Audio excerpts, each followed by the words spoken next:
آ گئے ہیں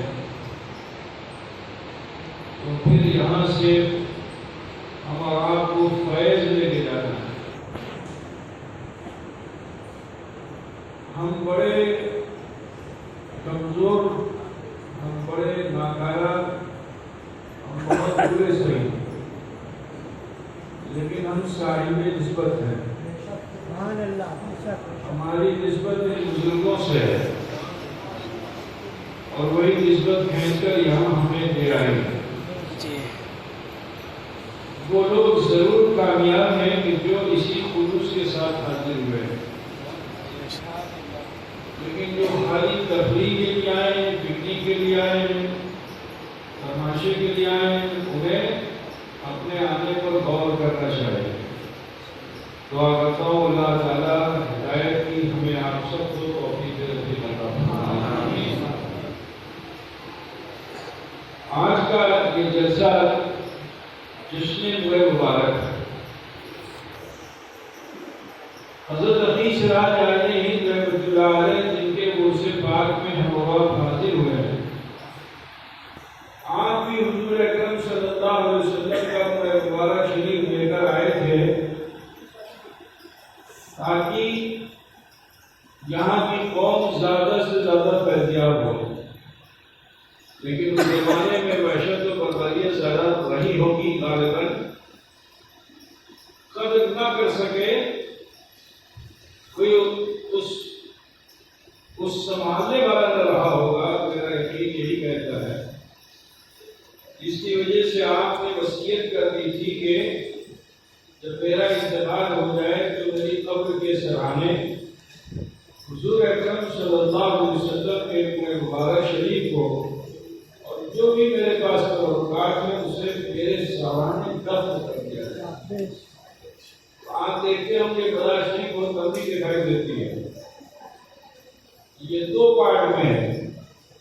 جو سرانے والا حصہ ہے وہ وہی ہے جس میں سرکار عالم صلی اللہ علیہ وسلم کا مبارک شریف کرتا ہے۔ عزیزو 700 سال تک یہ علاقہ مبارک شریف کی زیارت سے محروم رہا، لیکن پھر یہ خیال حضور اشرف الاولیاء رحمۃ اللہ علیہ کے دل میں آیا اور انہوں نے خواہش کی، لیکن زندگی نے وفا نہیں کی۔ حضرت وصال فرما گئے۔ یہ سعادت اس حقیق فقیر کے حق میں آئی اور یہ کوئی مبارک شریف یہ حقیق فقیر یہاں لے کر آیا اور جب سے لے کے اب تک اس کی زیارت ہو رہی ہے۔ عزیزان گرامی، اس کی بڑی برکات ہیں۔ اپنی برکتوں کے تعلق سے بتا دوں کہ حضور کے سرتاپا کی اہمیت کیا ہے۔ سرور کائنات صلی اللہ علیہ وسلم نے جب حجۃ الوداع فرمایا، آپ نے اپنے جیون میں صرف ایک ہی حج کیا جسے حجۃ الوداع کہتے ہیں۔ تو حج میں ایک رسم یہ ہے کہ اس وقت حج نہیں ہوگا، عمرہ نہیں ہوگا جب تک کہ آپ اپنے سر کے بال کو جڑوا نہیں لیتے یا کٹوا نہیں لیتے، حلق کرائیں یا قصر کرائیں۔ رسول پاک صلی اللہ علیہ وسلم نے اپنے چول مبارک کو جو حلق کروایا تو اس صحابی کو دیا اور ارشاد فرمایا کہ میرے اس موئے مبارک کو تمام صحابہ میں تقسیم کر دو۔ اس صحابی نے ایسے ہی کیا، جو چول مبارک ملتا گیا وہ صحابی کو تقسیم کر پوری دنیا کا مسلمان جمع تھا۔ اس طرح سے حضور اکرم صلی اللہ علیہ وسلم کا یہ کوئی مبارک پوری دنیا میں پھیل گیا۔ اور اس کوئی مبارک کا ایک عظیم الشان معجزہ یہ ہے کہ کچھ سمے کے بعد اس کوئی مبارک سے شاخہ نکلتی ہے، سبحان اللہ، اور پھر اس سے پھر شاخہ نکلتی ہے۔ اس لیے کیونکہ لوگ حضور کو مردہ کہتے ہیں، ان کے لیے لمحہ فکریہ ہے کہ جب حضور حضور کا چول مبارک مردہ نہیں، حضور کیسے مردہ ہے؟ اسی لیے جو ہمارا حضرت فاضل بریلوی فرماتے ہیں کہ تو زندہ ہے واللہ، تو زندہ ہے واللہ، میری چشم عالم سے چھپ جائے۔ آج لوگ نسبتوں کا بڑا انکار کرتے ہیں، حیرت سے کیسے وہ قرآن شریف پڑھتے ہیں۔ اگر ایمان کی روشنی سے قرآن شریف پڑھتے تو کبھی نسبتوں کا انکار نہیں کرتے۔ حضرت یوسف علیہ السلام کو جب ان کے بھائیوں نے لے جا کے کنویں میں ڈال دیا اور ان کے کپڑے کو، انہیں کے کپڑے کو ایک بکری ذبح کیا اور اسی بکری کا خون لگا دیا، بھیڑ بکری کا خون اس میں لگا دیا اور والد کے پاس آئے اور آنے کے بعد یہ کہا کہ بڑا افسوس ہے، بڑا افسوس ہے کہ ہمارے بھائی یوسف کو بھیڑیے نے کھا لیا۔ کپڑا وہی ہے، ذات نبی کی جن کے سامنے لایا گیا۔ اس وقت تو نبی کی آنکھیں گئی نہیں تھی، اس وقت تو نبی کی آنکھوں میں روشنی ہوئی تھی۔ تو دیکھو کپڑا یوسف علیہ السلام کا ہی لایا گیا اور یہ کہا گیا کہ بھیڑیے نے بھائی کو کھا لیا، اور انہوں نے کیا کیا تھا؟ یوسف علیہ السلام کو ایک اندھے کنویں میں ڈال دیا تھا۔ عزیزان گرامی، تو نبی وہ ہوتا ہے جو ضرورت پہ بولتا ہے اللہ کی مرضی سے،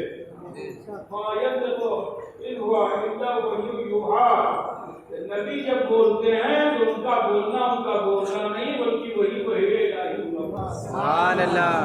عزیزو، کپڑا وہی تھا اس کا، یوسف علیہ السلام کا، آنکھ میں روشنی اور بینائی بھی تھی۔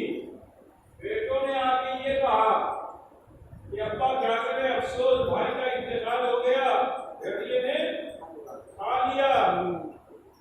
یہ ان کا کپڑا ہے، کپڑا وہی ہے، کہا کہ ان کا کپڑا ہے۔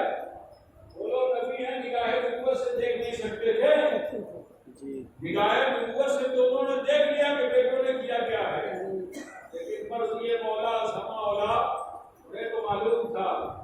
اگر بیٹے کے غم میں روتے رہے اتنا روئے کہ چوٹ چلی گئی، روشنی چلی گئی، اندھے ہو گئے، نابینا ہو گئے۔ اور ادھر یوسف علیہ السلام کو اللہ تعالیٰ نے روز بروز ترقی دی، کنویں سے نکالے گئے، بازار میں لے جائے گئے، بیچے گئے، حتیٰ کہ شاہد مصر کے محل میں پہنچ گئے۔ حالات ایسے ہوئے کہ قید خانے میں پہنچے، اور پھر آپ خواب کی تعبیر بتانے لگے، اور اسی خواب کی تعبیر کے اثر سے شاہد مصر آپ سے متاثر ہوا اور اس نے آپ کو منصب دے دیا، مقام دے دیا، مہر سالی ہوئی۔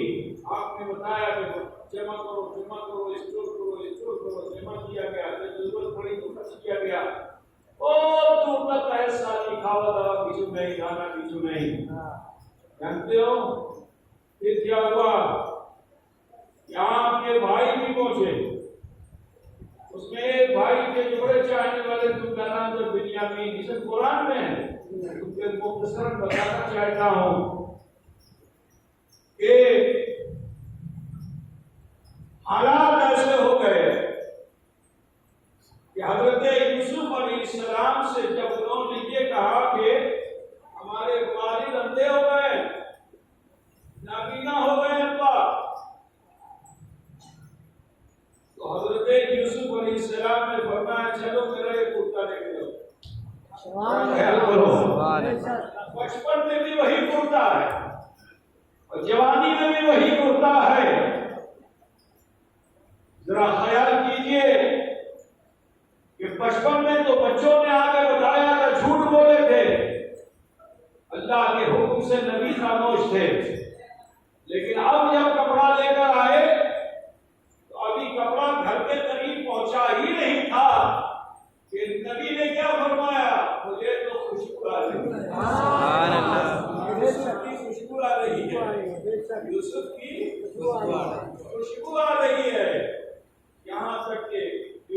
السلام نے فرمایا تھا کہ میرے والد کے سامنے یہ کپڑا کر دینا. جیسے ہی وہ کپڑا کیا گیا، بولو آج تم کہتے ہو نسبت کیا چیز ہے، لیکن قرآن نسبتوں کا ذکر کر رہا ہے کہ نسبت میں عظمت ایسی ہے کہ یوسف علیہ السلام کا کپڑا، یوسف علیہ السلام نبی ہیں، غیر نبی کے کام نہیں آیا، نبی کے کام آ گیا، نبی کے کام آ گیا. تو جب نسبتیں ایسی ہیں کہ نسبت کا اثر صرف غیر نبی نہیں حاصل کرتا، نبی بھی حاصل کیا کرتے ہیں. اسلام کپڑا جب آپ کے سامنے لایا گیا، اس کپڑے کو مس کیا گیا آنکھوں سے. جیسے ہی آنکھوں سے مس کیا گیا، نبی کی آنکھیں پھر سے واپس آ گئی. سبحان اللہ، اللہ اکبر. پیش کیا بہت ہی کیا بولتے ہیں اس کو، سارانش پیش کیا، ٹھیک ہے نا، خلاصہ میں نے آپ کے پاس پیش کیا. یہ تو یوسف کے کپڑے کا عالم ہے. تو ذرا سوچو کہ جب یوسف کے کپڑے کا یہ عالم ہے تو میرے مصطفیٰ کی کملی کا عالم کیا ہوگا، مصطفیٰ کی کملی کا عالم کیا ہوگا. اس کے تعلق سے بھی حدیث سن لیجیے، ہے نا. حضرت عائشہ صدیقہ رضی اللہ تعالیٰ عنہا اور اس کی راویہ ہیں. حضرت عائشہ صدیقہ رضی اللہ تعالیٰ عنہا فرماتی ہیں ایک مرتبہ میں نے دیکھا کہ رسول اللہ صلی اللہ علیہ وسلم وہ گھر میں تشریف لائے. گھر میں آنگن ہوتا ہے نا، آنگن مطلب نہیں ابھی کیا چل کپڑا ہوتا ہے، جگہ ہوتی ہے، پھر کیا ہوتا ہے آنگن ہی ہوتے ہیں نا، کچھ اور بولتے ہیں آنگن ہوتا ہے. تو حضور تشریف لائے آنگن میں، اور سیدہ ام المومنین عائشہ صدیقہ رضی اللہ تعالی عنہا نے دیکھا کہ بشتی ہو رہی ہے.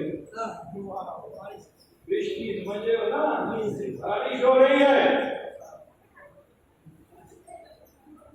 جب حضور قریب آئے تو آپ کو بڑی حیرت ہوئی کہ اس برسات سے نبی کا کپڑا بھیگا نہیں. آپ کبھی آستین پہ ہاتھ رکھ رہی ہے، کبھی سینے پہ ہاتھ پھیر رہی ہے. حضور نے پوچھا کہ عائشہ یہ کیا کرتی ہو؟ عرض کیا یا رسول اللہ میں یہ دیکھ رہی ہوں کہ برسات ہو رہی تھی اور آپ تشریف لائے، مگر اس پانی کے اثر سے آپ کا لباس بھیگا نہیں. سبحان اللہ. برسات سے آپ کا لباس بھیگا نہیں. میرے نبی نے مڑ کر دیکھا اور اس کے بعد پھر حضرت عائشہ کو دیکھا اور مسکراتے ہیں اور فرمایا ہے عائشہ جس برسات کو تم دیکھ رہی تھی وہ نور کی برسات تھی، اس لیے کیونکہ تم نے میری کملی کو آجوڑ رکھا ہے. ذرا خیال کرو میرے مصطفیٰ لباس کا یہ عالم ہے نا. اور سنو حضرت رسول کریم صلی اللہ علیہ وسلم کے خطو مبارک مدینہ شریف میں جمعہ تھا. اس خطبے میں کئی نسبتوں کی بات کر کے آپ کو سمجھانا چاہتا کہ ایمان پختہ ہے نا. کنواں تھا یہودی کا، آدھا کنواں پینا گیا، پانی کھارا تھا. اب جو پانی کھارا تھا تو نبی صلی اللہ علیہ وسلم تشریف لائے. حضرت امیر المومنین عثمان غنی نے اس کنویں کو خریدا تھا. تو آپ نے فرمایا ایک ڈول پانی نکالو. پانی نکالا گیا. آپ نے اسی ایک ڈول پانی سے وضو کیا. اب جو پانی بچ گیا اس میں آپ نے اپنا تھوتو مبارک ڈال دیا اور فرمایا کہ اسے کنویں میں ڈال دو. تو جب کنویں میں ڈالا گیا، بولو کنویں کے اندر کوئی پارٹیشن کر سکتا ہے؟ سمندر میں تو اللہ نے پارٹیشن کیا ہے. مرج البحرین یلتقیان بینہما برزخ لا یبغیان. قرآن کہہ رہا ہے کہ جب دو سمندر آپس میں ملتے ہیں تو اس کی ماہیت ملنے نہیں پاتی. ٹھیک ہے، دیکھنا ہے تو ہندوستان میں بھی الہ آباد میں دو ندی آپس میں ملتی ہے لیکن دونوں ندیوں کا ماہیت بدل نہیں پاتی ہے. تو یہ جمنا کا پانی ہے اور یہ گنگا کا پانی ہے. اسی طرح سمندر میں بھی اللہ تعالیٰ نے ایسا اثر رکھا ہے کہ ریڈ سی اور بلیک سی جہاں آپس میں ملتے ہیں وہاں